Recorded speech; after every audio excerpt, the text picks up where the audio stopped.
업종 공략 업앤다운 시간입니다. 이데일리맵의 오현진 팀장 오늘 함께하겠습니다. 안녕하십니까? 네, 안녕하세요. 자, 오늘 상승이 예상되는 업종 화면으로 확인하시죠.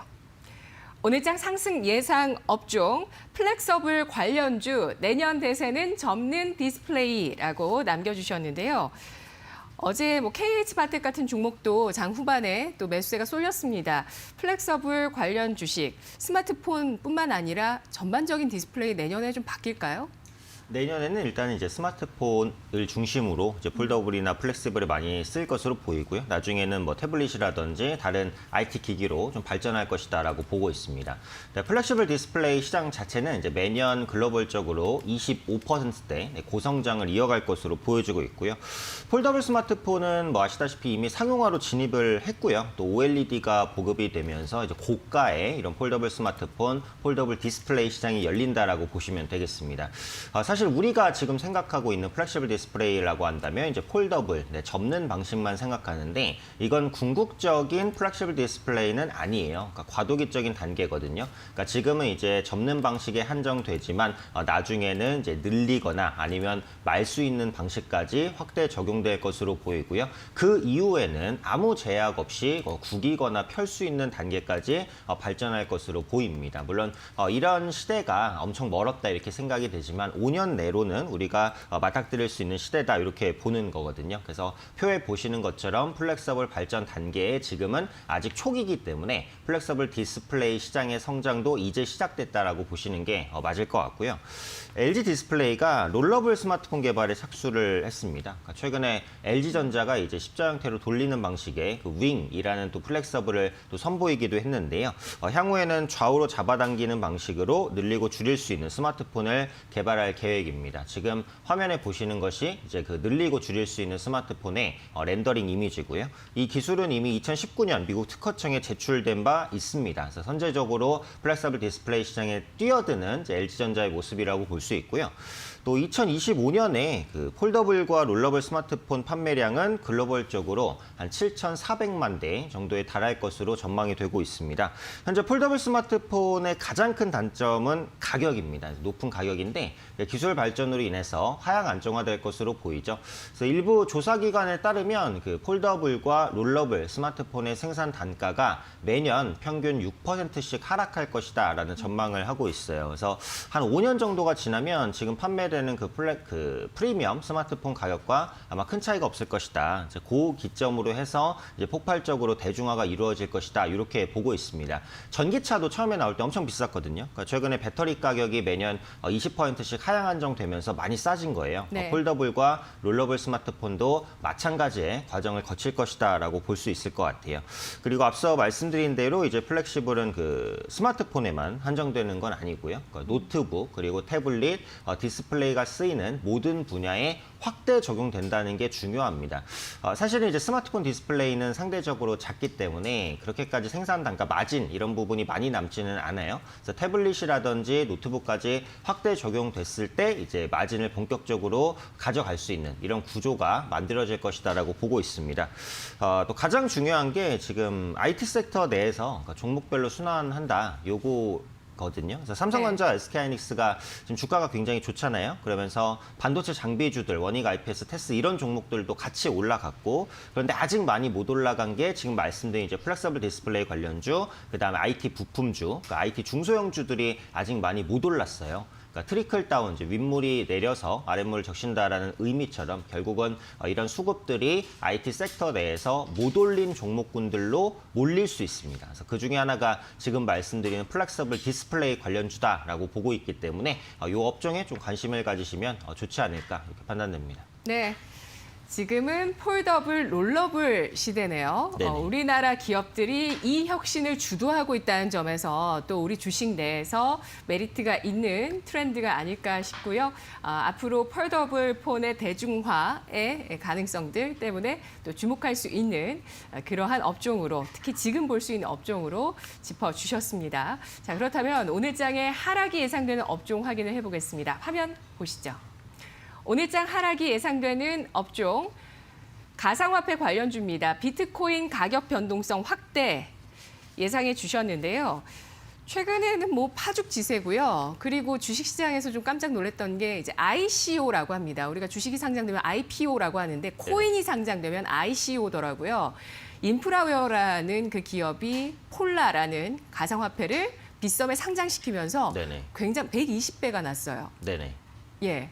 얼마인지 아시겠어요? 1억을 넣으면 120억이 된다는 얘기고요. 그렇죠. 예, 1,000만 원이 넣으면 정말 엄청난 단위로 네. 그렇게 올라가는 가격 변동성이 일주일 안에 나타났어요. 기대가 상당히 높잖아요. 어떻습니까? 특히 이제 어제 가상화폐 네. 관련주가 급등했어요. 맞아요. 상한가를 간 종목들도 많이 나왔고요. 예. 근데 어찌됐든 간에 이런 부분들은 투기성이 짙기 때문에 주의를 해야 된다라는 관점으로 말씀을 드리고 싶은데요.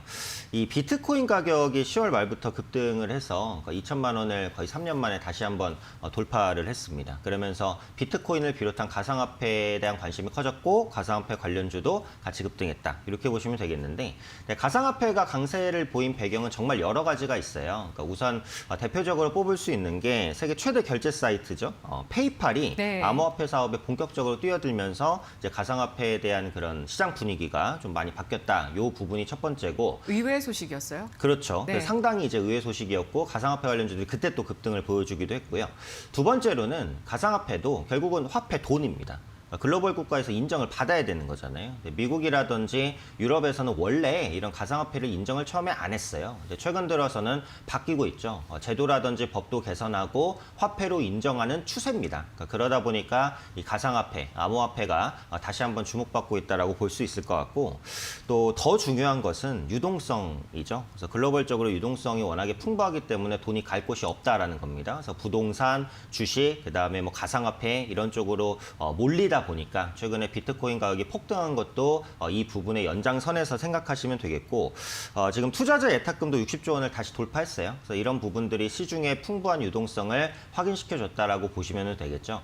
다만 이제 우려스러운 부분은 사실 시중에 상장되어 있는 이 가상화폐 관련주들, 뭐 비덴트, 우리기술투자 뭐 이런 종목군들이요. 대부분 가상화폐 거래소 관련된 지분을 네. 직접 혹은 간접으로 갖고 있기 때문에 가상화폐 관련주로 엮여 있습니다. 근데 실제로 가상화폐 가격이 상승한다고 해서 이들 기업이 딱 돈을 벌거나 이런 건 아니거든요. 그런 관점에서 좀 과도한 급등이라는 생각이 들고 펀더멘털로 움직이는 게 아니라 기대 심리로 움직이는 거기 때문에 가상화폐 관련주들은 언제든지 차익 실현 매물이 나올 수 있으니까 신규 접근은 좀 주의하시는 게 좋겠다고 생각됩니다. 네, 알겠습니다. 앞서 유동원 본부장도 미국 내에서 탐욕 그리고 공포 지수가 레벨이 좀 위험 수준인 80포인트를 돌파했다는 점 우려사항으로 짚어주셨는데요. 비트코인 관련 주식에 급등세가 있었지만 또 조정 가능성 기술적으로 나타나고 있다는 점에 대해서 주의해 보시기 바라겠습니다. 마지막으로 오늘 장의 핵심 공략주 알아볼게요. 뭐가 있을까요? 네, 그래서 앞서 말씀드렸던 플렉서블 디스플레이 관련 주 중에서 신도기현이라는 종목인데요. 좀 생소하실 것 같아요. 상장된 지가 이제 얼마 안 된 기업이어서 그렇습니다. 공면 디스플레이 관련된 기업이고요. 공면 합착기를 개발하고 있습니다. 이게 이제 그 공면 부분, 굴곡이 있는 디스플레이 패널 합착에 사용되기 때문에 플렉시블 디스플레이 시장이 성장할 때 우선적으로 수혜를 받을 수 있는 종목이다. 잘 알려져 있지 않지만 앞으로 주목받을 수 있는 종목이다라고 보고 있고요. 신규 상장 이후에 급락을 했는데 이게 차익 실현 매물이 출회된 영향도 있지만 상반기에는 실적이 안 좋았습니다. 그래서 상반기에는 전년 동기 대비해서 한 58% 정도 매출이 급감을 했는데요. 이게 이제 코로나19 때문에 그 중국 고객사의 투자가 지연된 영향이라고 보는데 내년에는 기저효과로 인해서 빠른 실적 턴어라운드가 기대가 됩니다. 또 주가도 회복되는 모습을 보일 수 있다라고 생각되고요. 또 중국 디스플레이 업체들이 플렉시블 투자를 확대하고 있어요. 그래서 신도기현은 BOE를 비롯해서 중국의 디스플레이 업체 향 매출 비중이 90%, 압도적으로 높습니다. 그러다 보니까 중국 기업들이 어떤 행보를 취하냐에 모든 것이 달렸다라고 보시면 되는데 최근에 중국이 계속해서 디스플레이 부분에 투자를 확대를 하고 있어요. 플렉서블도 마찬가지고요. OLED 부분에서의 투자도 확대하고 있죠. 그래서 이런 부분들이 신도기현의 그 매출 증가로 연결될 수 있다라고 볼 수 있습니다. 또 아직까지는 크게 가시화되고 있지는 않는데요. 핵심 기술을 활용해서 수소 연료 정지 장비로도 그 사업 영역을 확대하고 있어요. 그래서 지금은 뭐 수소차 관련주다 이렇게 엮여 있지는 않은데 나중에 언제든 테마가 붙을 수 있기 때문에 오늘은 플렉서블 디스플레이 관련주로 말씀드리지만 나중에 수소차 모멘텀도 후속적으로 붙을 수 있는 그런 종목으로 보시면 될 것 같습니다. 차트 한번 보면요. 앞서 말씀드린 대로 이제 상장 이후에 주가가 급락을 했습니다만 바닥권에서는 깨지지 않고 좀 버텨주는 흐름입니다. 그래서 19,000원에서는 바닥을 확인했다라고 보기 때문에 현재 주가 2만 원 단은 충분히 매력적이라고 봅니다. 그래서 매수하시게 됐을 때는 목표가를 24,000원 정도까지 한번 보겠고요. 손절가는 한 18,000원 정도까지 좀 여유 있는 시각으로 말씀드리도록 하겠습니다. 네, 뭐 빅히트나 카카오 게임즈도 저점 대비해서 20%는 올라줬는데 신도기어는 좀 소외돼 있습니다. 바닥 대비해서 10% 정도밖에 오르지 않은 구간인데요. 상장 이후에 오름폭이 거의 없네요. 플렉시블 숨어있는 강자로 소개를 해주셨습니다. 자, 오늘장 내년 대세가 될 접는 디스플레이, 플렉서블 관련주 주목을 해보시고요. 그리고 비트코인 관련한 암호화폐 관련주들은 가격 변동성 확대 가능성 내다보고 있습니다. 핵심 공략주로 신도기현 알아봤습니다. 저희 프로그램의 투자 정보를 잘 활용해 보시고요. 투자 판단에 대한 결과는 시청자 여러분의 몫이라는 점을 다시 한번 강조해 드리겠습니다. 오현진 팀장과 이야기 여기까지입니다. 고맙습니다. 감사합니다.